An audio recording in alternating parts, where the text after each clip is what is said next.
ராதே கிருஷ்ணா. தென்னாங்கூர் க்ஷேத்திரம் இன்று கைஷிக ஏகாதசி. வருஷத்துல 2 ஏகாதசி பாண்டுரங்க சுவாமிக்கு ரொம்ப விசேஷம். ஒன்று ஆஷாட ஏகாதசி, மற்றொன்று இந்த கைஷிக ஏகாதசி. ஞானேஸ்வருடைய முக்தி தான் இந்த கைஷிக ஏகாதசி.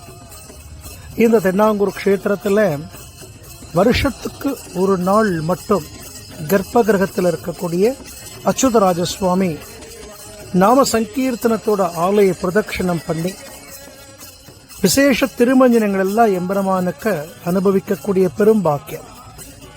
இந்த கைஷிக ஏகாதசி நன்னாள் எல்லாம் வல்ல ரகுமாயி சமேத பாண்டுரங்க சுவாமியினுடைய பரிபூர்ணமான அனுகிரகமும் இந்த அச்சுத சுவாமியினுடைய அனுகிரகமும் நமக்கு கிடைக்கட்டும். சுவாமி என்ன பிரார்த்தனை பண்ணிக்கோங்க. ராதே கிருஷ்ணா, ராதே கிருஷ்ணா. ஜெய் குருஜி.